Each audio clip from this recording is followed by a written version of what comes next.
Sirawing Niti.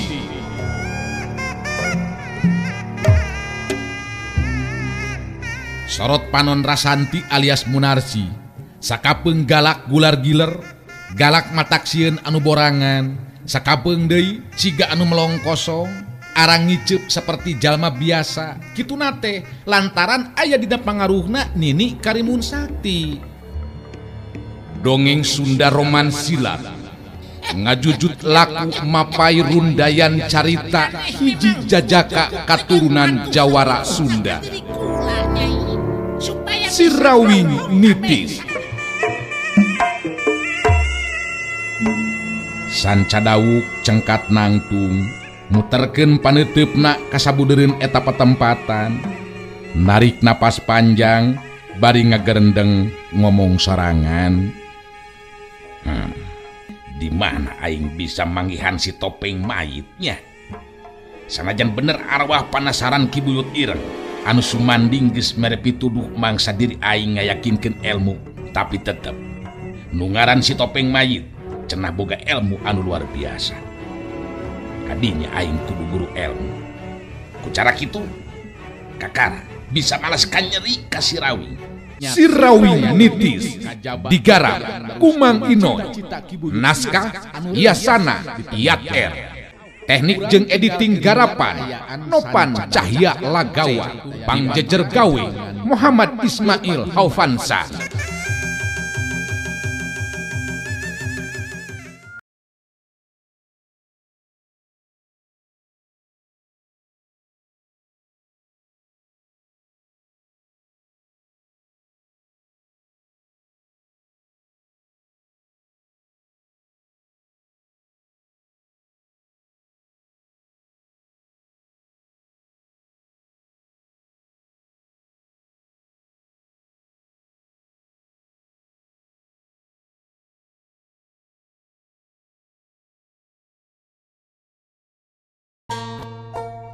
Ayu Manganti jeung Saraswati ngadenge anu keur guntreng ngobrol di luar nyata Mbah Camati Sakti jeung Aji Sutra.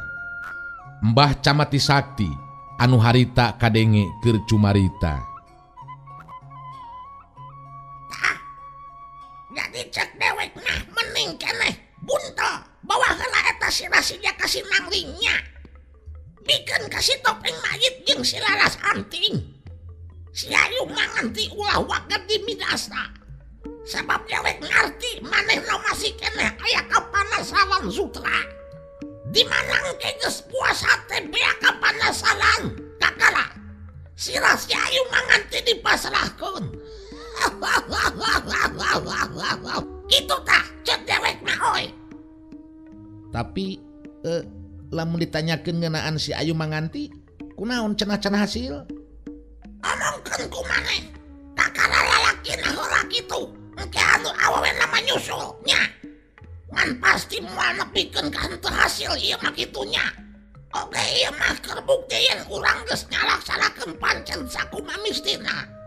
Maneh lain masih keneh aya kapanasaran ka si Ayu Manganti. Ku dewek dibere jalan jeung kasempetan. Nyarimbung mah tenan naon, beresan weh ayeuna sakalian.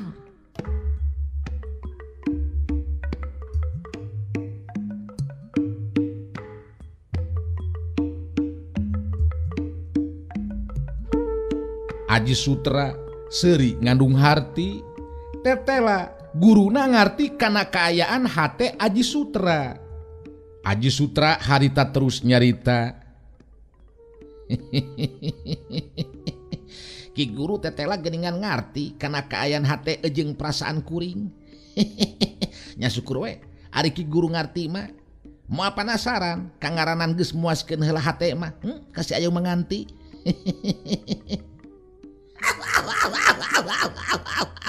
Dewek oge ngurah heula deuleu Sutra. Bogoh lamun can kalakon, kasuka mun can laksana, bakal tetep euy jadi kapanasaran nya. Nu matak kudu disorang heula, ngarah henteu panasaran. Nu mataknya sakali teh dewek mereka sempetan kasih lain geuleuh euy. Geus puas bosen mah kakara laksanakeun pamaksudan urangnya. Jadi ieu si Rasija Kesinangling teh engke lamun geus meunang ngabuntal Ki Guru nyelang bikin heula ku kuringnya kasih topeng mayit jeung laras anting. Ayeuna teh Ki Guru. Oh, ayeuna dulu. Kun dewek anu ngadaguan di dieu nya. Ilaing mah ayeuna keneh indit. Sanajan kakara si Rasija Kesinangling hungkul tetep urang bakal diajenan oi. Sabab geus hasil ngalaksanakeun pancennya sanajan sancapinuhna. Sok montong loba cicing ngalah buru-buru bisa nyorang si Ayu Manganti init kaitu. Nya beres lah ari kitu mah Ki Guru. Sumanget ye initna oge. Di ditu oge kuring tangtuna moal lila Ki Guru. Pasti kuring hayang buru-buru balik di ka dieu nya. Apa meureun Ki Guru oge. Wow, dewek ngarti. Si Ayu Manganti ayeuna geus teu beda kucing nyanding paisan. Tingalek dikumahakeun ku maneh eta mah urusan maneh Sutra. Da dewek mah geus boga Saraswati balina oge nya. Kalau kumaha oge sanajan si Saraswati nolak tetep manehna kudu jadi pamajikan dewek oi. Tapi moal naon Ki Guru? Engke si Rawing bisa neangan. Jadi Ki Guru kekeh wae ieu teh Saraswati tarik dibawa ke tempat padubukan Ki Guru. Nya atuh bener. Sanajan dewek geus kolos ka ngalanna jeung kahayang mah sarua we jeung ilaing Sutra nya. Si Saraswati memang cocok pisan we jeung deweknya. Lain kalakah ngobrol deui si lain teh ngobrol deui burukeun ka hati. Aji Sutra geus kitu mah indit mawa buntelan sirahna Jaka Sinangling pikeun dipasrahkeun kasih topeng mayit jeung laras anting. Sedengkeun Mbah Camati Sakti harita asup ka jero imah terus nepungan Saraswati jeung Ayu Manganti anu di jero kamar. Mbah Camati Sakti ngabagikeun paneteupna teu lila terus nyarita.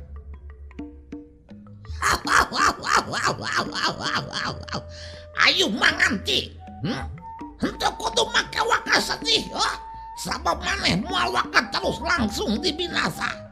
Nu jelas, murid dewek Aji Sutra aya keneh kapanasaran cenah.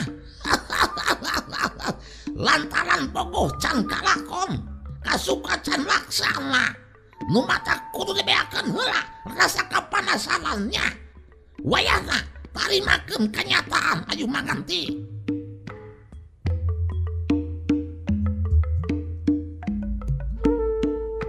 Saraswati bari jeung Rembai Cipanon harita maksakeun maneh nyarita ditujukeun ka Mbah Camati Sakti. Anjeun, salaku jago kolot. Kuduna mah ngarti Mbah Camati Sakti. Intina kan anu ayeuna dilaksanakeun gede pisan dosana. Anu akhir bari ning Supagi bakal aya panagihan ka diri anjeun. Sakuduna anjeun sadar sarta ngajauhan laku lampah anu salah. Hirup moal ratusan taun Mbah Camati Sakti. Mbah Camati Sakti kalaka seuri ngadenge Saraswati nyarita kitu teh. Henteu kudu mapatahan ka si Akang geulisnya. Nu penting keur si geulis mah pasrah jeung sadrah. Narima kana kanyataan. Sabab bakal jadi pamajikan si Kakang. Henteu kudu letih hate ku si Kakangnya. Bakal disenangkeun dina ieu kahirupan.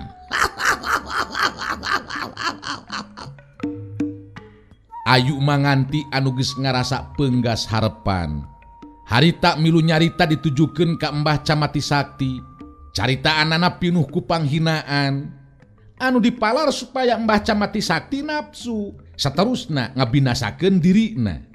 Sabab keur Ayu Manganti mending keneh dibinasa. Tibatan kudu ngarandapan dihina, dikotoran ku Aji Sutra anu hayang muaskeun nafsu setana.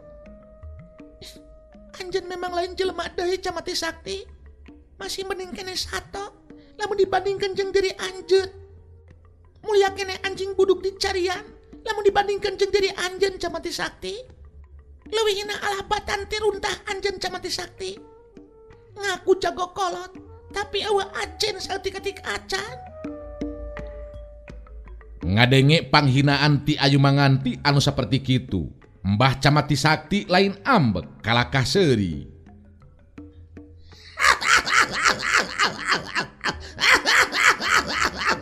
Rek ngahina naon wae ku dewek moal didenge Ayu Manganti, ha? Mane geus memang penggasalepan dolo euy. Hayang buru-buru dipaehannya. Sabar heula Ayu Manganti nya. Si Aji Sutra murid dewek karunya masih keneh aya kabanasalan. Hayang nyungsi diri nyorang badan maneh heula cenah. Supaya teu paeh panasalan jeung teu paeh molotot deui. Saraswati harita nyarita deui ditujukeun ka Mbah Camati Sakti. Mbah Camati Sakti, lamun memang kekeh peuteukeun, kuring kudu narima karena ieu kenyataan. Kuring rek sadrah pasrah ka diri anjeun. Bakal kumaula lahir jeung batin. Asal ayeuna Ayu Manganti dibebaskeun. Ayu Manganti bangun anu henteu suka ngadenge Saraswati nyarita kitu, harita terus Ayu Manganti nyarita deui. Ibu, ulah rek sadrah pasrah ka jalma saperti kieu Ibu. Ibu henteu kedah mikiran abdi, Ibu. Margi abdi tos henteu aya deui harepan pikeun hirup di alam pamenangan, Ibu. Keur naon abdi hirup? Sabab Kang Angli salaki abdi ngan ukur tinggal ngaran. Cinta sareng harapan abdi ngan ukur tinggal impian. Ulah Bu, ulah. Abdi teu ridho Bu, abdi teu ridho. Mbah Camati Sakti kadenge harita nyarita deui. Entah kudu palo-palo pacarita dolo. Saraswati, kalakah kumaha oge rek pasrah atawa moal rek nurut atawa henteu tetep. Saraswati mah ku si kakang bakal dibawa ke tempat padumukan si kakangnya. Sedangkan Ayu Manganti tetap di dieu. Sabab si Aji Sutra murid dewek bakal datang deui ka dieu. Wayahna tarimakeun ku maneh duaannya. Ieu kanyataan anu lumaku tur tumiba. Da memang geus kieu kuduna nya. Jadi tetep ayeuna keneh Saraswati mah bakal dibawa ku si kakangnya, dipaksa kalah kumaha oge. Saraswati jeung Ayu Manganti ngan ukur bati ngarahuh jero hatena. Jalma saperti Mbah Camati Sakti memang geus henteu kaentepan ku perasaan watir atawa karunya sigana teh. Ajen rasa perasaanana geus leungit tina sanubarina kalimpudan ku warna beureum nafsu setan.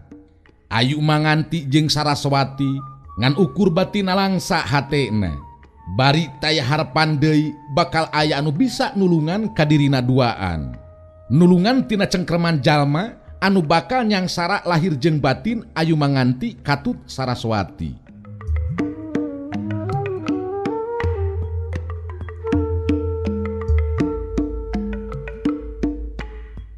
Urang tinggalkeun heula kaayaan Ayu Manganti jeung Saraswati anu keur nyandangan katunggaraan. Caturkeun harita Aji Sutra anu datang nepungan ka Topeng Mayit jeung Laras Anting anu nganterkeun buntelan dieusi ku sirahna Jaka Sinangling tea. Henteu kacatur di jalanna, harita Aji Sutra tepi ka tempat anu dituju. Kadatangan Aji Sutra dibagiakeun ku Topeng Mayit jeung Laras Anting. Laras Anting anu harita cumarita. Bagaya Kang Sutra, bet kora reuas, malah mawa buntelan segala rupa geningan. Aya naon ieu teh Kang? Akang datang ka dieu memang penting ieu teh ye. Terus terang, dina waktu ayeuna Akang aya di pihakna Pagoron Topeng Laras. Sabab Akang geus diangkat murid ku Mbah Camati Sakti. Ayeuna Akang datang ka dieu, ieu mawa sirahna si Jaka Sinangling.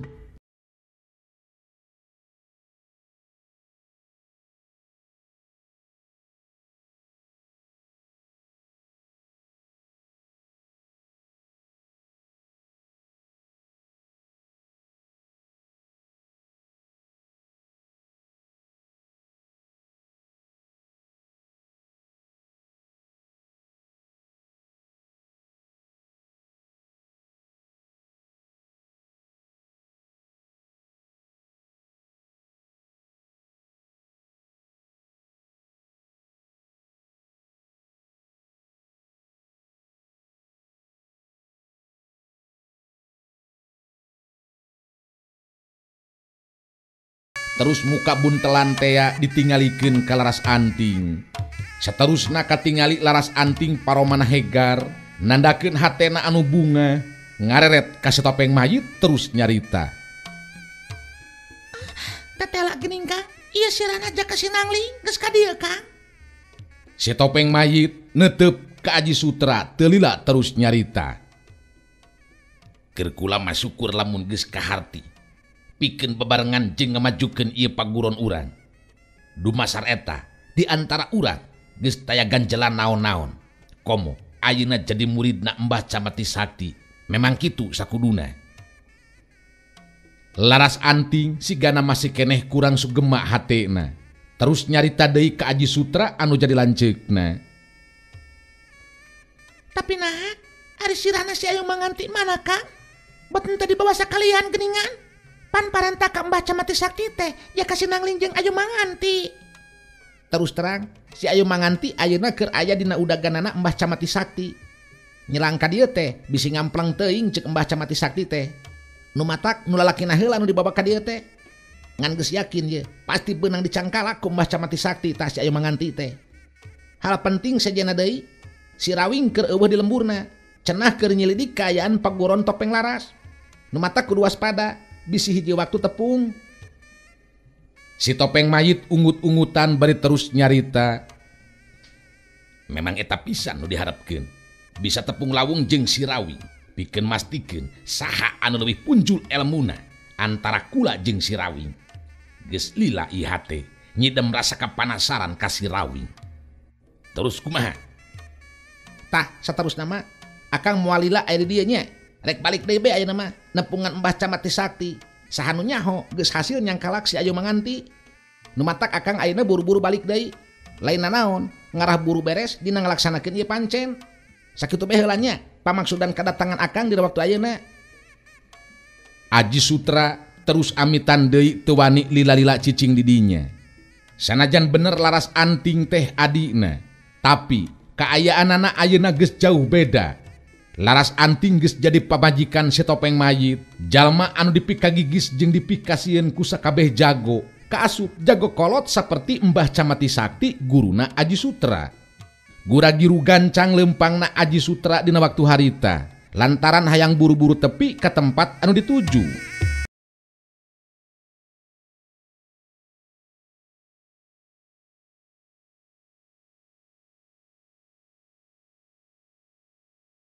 Tepi ke tempat anu dituju, Aji Sutra geus henteu ningali Mbah Camati Sakti jeung Saraswati. Nu aya teh ngan ukur Ayu Manganti dina kaayaan masih dilumpuhkeun. Aji Sutra nepungan Ayu Manganti nyerenge seuri bari terus nyarita. Kamana Mbah Camati Sakti jeung Saraswati Ayu Manganti? Geuningan bet areuh di dieu. Ayu Manganti maksakeun maneh nyarita. Ibu Saraswati dibawa ku Mbah Camati Sakti ke tempat padumukanana. Aji Sutra ayeuna geus teu kudu loba deui carita. Gancang paehan kuring binasakeun kuring ayeuna keneh. Sabab kuring sanajan hirup oge taya hartina. Aji Sutra seuri ngandung harti.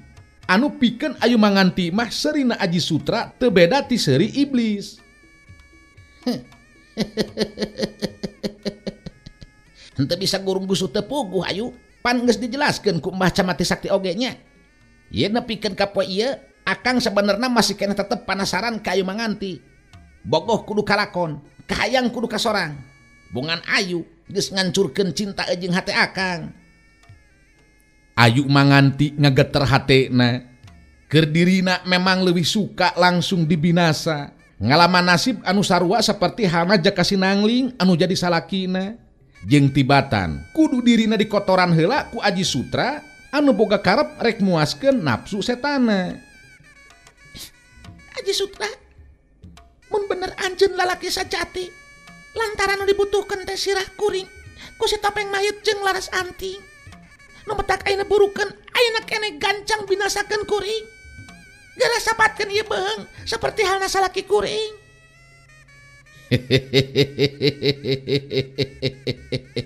Bodoh kacida lamun akang nepikeun kang ngalakukeun tindakan anu saperti kitu Ayu.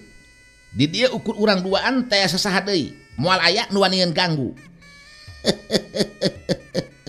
Katambah ayu geus moal bisa barontak ngalawan kana naon rupa anu bakal dilakukeun ku akang. Bodoh, lamun kudu dibinasa langsung ku akang. Sabab kangaranan geus dibinasa mah eueuh napasan, moal aya kanikmatan. Nu matak leuwih hade, tarimakeun ieu je kanyataannya anu bakal karanapan ku anjeun aja manganti. Ayu manganti teu bisa nahan rembay Cipanon. Kanyataan anu bakal karanapan ku dirina dina waktu harita jelas mangrupa panghinaan anu luar biasa keur dirina. Panghinaan anu daek teu daek kudu ditarimakeun tanpa dirina bisa ngalakukeun tindakan naon-naon. Aji Sutra, sing karunya pirakorek teka ka diri abdi nganiaya sareng ngahina ka. Sing sadar Kang Aci, sing ngawatos ka abdi Kang. Ayu manganti lumengis mata kuatir nyaritana, tapi pikeun Aji Sutra lain watir. Kalakah beuki kahudang nafsu birahina ningali kaayaan Ayu manganti lumengis saperti kitu. Sanajan ceurik keluar cimata getih, akang moal make jeung jadi robah sikep jeung pamadegan Ayu manganti. Rajetna ieu hate, nyerina ieu hate, moal aya ubarna.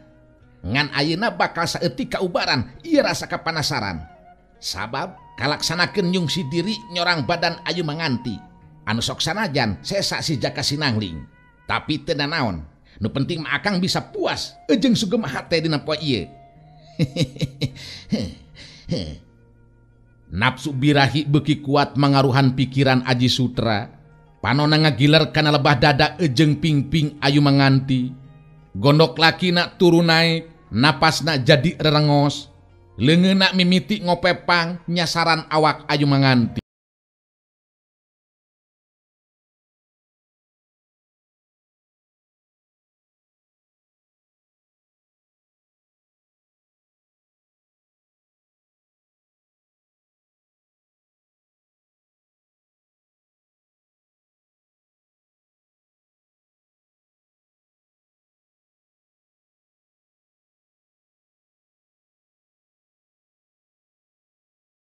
Ayeuna teteh laksana kahayang akang ye.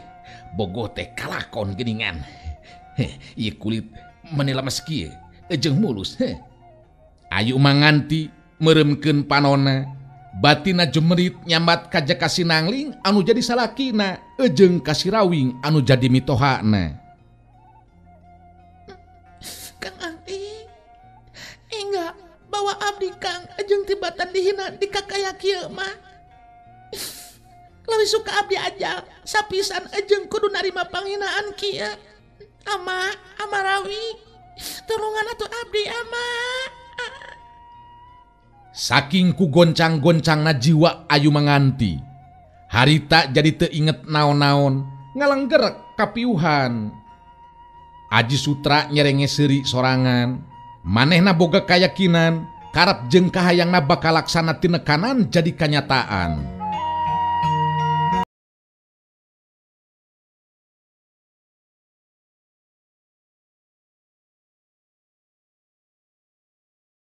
Mati sakti anu keur lumampah bari jeung manggul Saraswati anu tanpa daya. Lampah anu bakal dituju taya deui kajabat di tempat pademukanana. Kangaranan jago kolot saperti Mbah Camati Sakti, lempang gancang bari jeung manggul Saraswati estu henteu karasa berat, malah bangun anu hampang pisan. Lempangna oge gagancangan lantaran hayang buru-buru tepi ka tempat pademukanana. Sajeroning bari jeung lempang, Mbah Camati Sakti terus ngumbar kasukana ngajakan ngobrol ka Saraswati. Pokona ulah salempang Saraswati nya. Ku si Kakang bakal disenangkeun. Mending keneh hirup jeung si Akang tibatan jeung si Lawing mah. Entong ningali kolotna nya. Muluwi kolot mah leuwih asat deui pangalamanna. Bakal leuwih mampu mereka sugumaan jeung kabagjaan.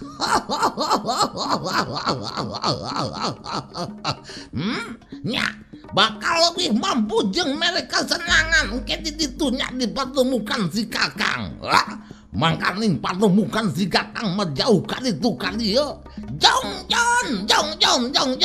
jon. Sarta tenang nya ka urangna oge. Saraswati teu hayang ngomong ngan ukur bati hate anu harita jumerit muntang kanu maha kawasa. Gusti nu aku abdi nyengakeun sadaya daya lintang tika salira abdi nengedah ieu jalma muga disadarkeun pikiranana. Kang Rawi piraku urang kedapa pisah Kang tur diri abdi jadi tinakan ieu jalma anu keur kasetanan. Tulungan abdi Kang Rawi.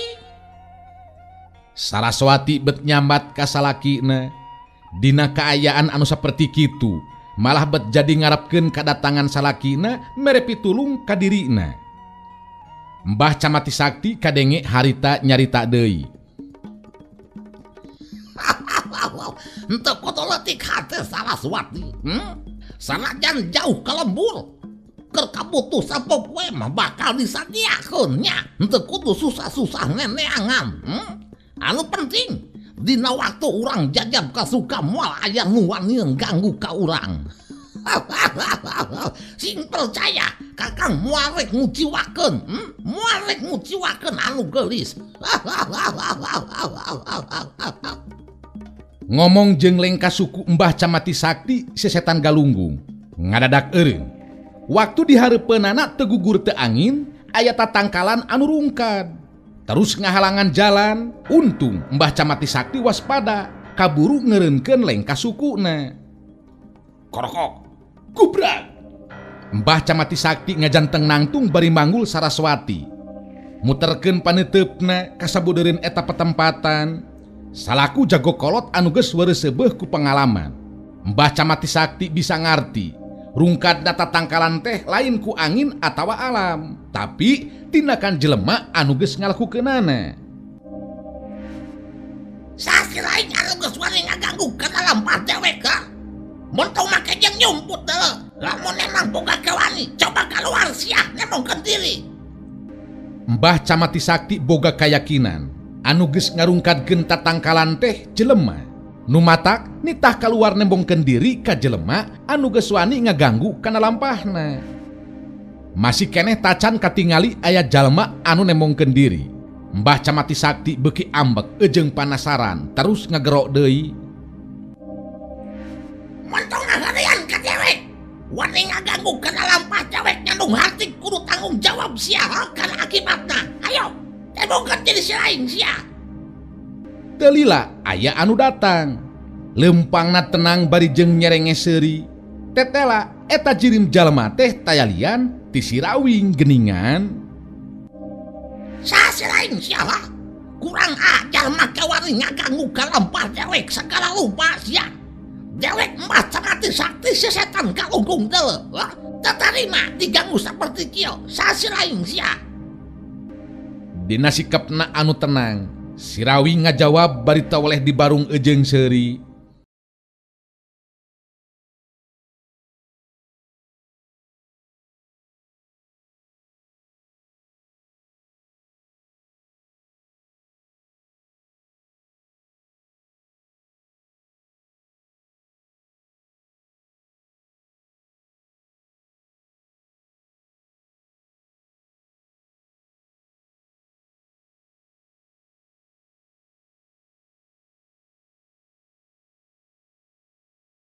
Kuring salakina eta awewe anu dipanggul ku anjeun Mbah Camati Sakti ngaran katelah Mas Sirawing kuring teh nya.